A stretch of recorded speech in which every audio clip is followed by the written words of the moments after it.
top 9 dirtiest places in your home. Number 9. Garbage cans. Garbage cans are actually not as dirty as you may think, due to the fact that trash bags which line the trash can itself have become widely popular. However, trash bags don't always hold up to the amount of waste that can accumulate in your household.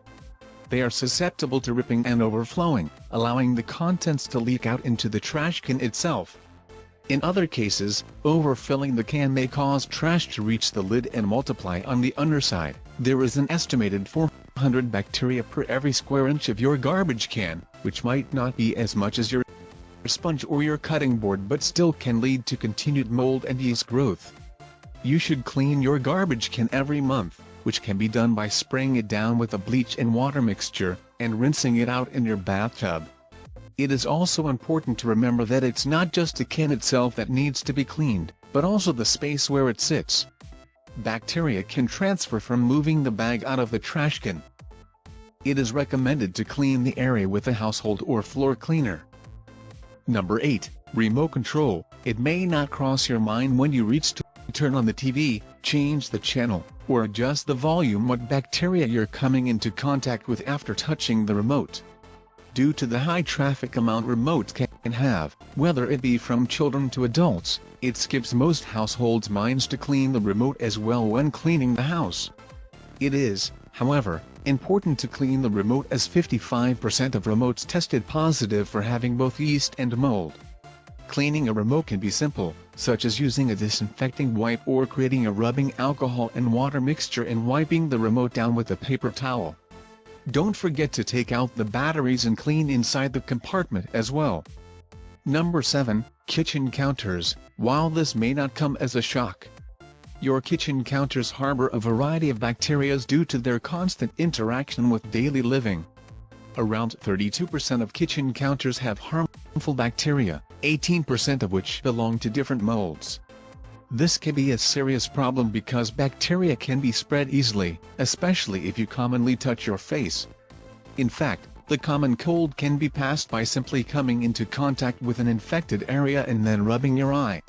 Number 6. Faucet handles.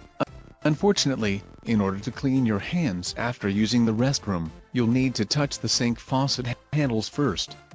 Because of this, a multitude of various bacteria are passed to the handles, making your attempts at cleaning a bit futile as you have to turn the faucet off once you're done washing your hands. In a household's bathroom, 27% of the sinks were found to have mold and some even tested positive for staph.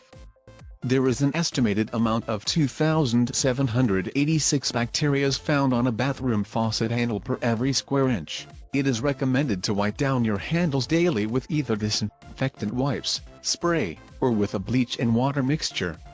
Number 5. Coffee makers. Coffee makers may provide what keeps us going, but they also can be a breeding ground for different types of bacteria. In a study, 50% of coffee makers tested had mold and yeast and bacteria such as Staphylococcus, Streptococcus and Bacillus cereus, as well as an accumulation of grime buildup due to lack of maintenance. A coffee maker, no matter whether it be a drip maker or a Keurig, should be cleaned routinely, due to the moist environment being a breeding ground for bacteria. While it may seem like a hassle to take apart the maker, keep in mind that a coffee maker reservoir alone can collect around an estimated 84,982 per every square inch of bacteria. One way to clean the reservoir especially, is to add 4 cups of vinegar and let it sit for 30 minutes before brewing it. You should brew it until the vinegar is gone, then run a few cycles of water to clear out any lingering scents or vinegar traces. Number 4. Kitchen sink. While this may not come as a surprise to many, your kitchen sink is dirtier than you might realize. An average kitchen sink holds about 4,945 microorganisms per square inch, which is about 70,000 times more bacteria than what is found on your toilet handle.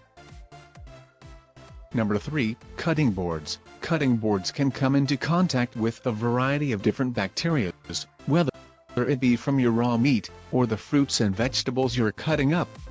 However, without taking proper cleaning precautions, your cutting board can become a harbor for these different bacteria. Cutting boards that aren't properly maintained can harbor an average of 18% of coliform bacteria and 14% of yeast and mold. While this may not seem like a lot, cutting boards are 200 times more likely to contain fecal bacteria than a toilet seat. This is due to not taking proper cleaning precautions, especially because bacteria can multiply in the grooves and scars caused by knives. You can clean your plastic boards by placing them in the dishwasher during a cycle and monitor the wear on the board.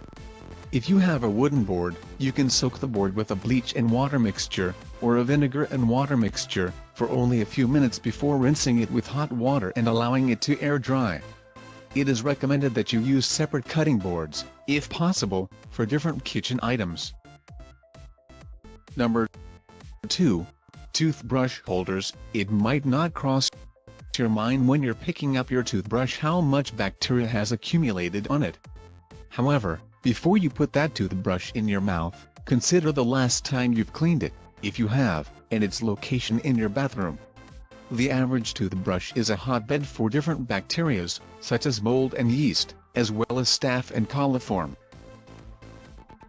Not to mention the amount of fecal-containing matter that can gather due to its proximity to the toilet. On average, there are 2,465,876 bacterial organisms located on your toothbrush holder. From there, the bacteria can easily spread. You can wash your toothbrush in hot water with soap twice a week, making sure to rinse it thoroughly, and clean the area as often as possible. It is recommended that you also store your toothbrush in less open spaces to avoid contamination. Number 1. Dish sponges. It may come as a surprise, or not one at all. You should consider throwing your sponges away every 2 weeks, and in the meantime you can clean your sponge by soaking it in a bowl of water and a small amount of bleach. If you are opposed to sponges in general, you can trade your sponges in for a dish rag.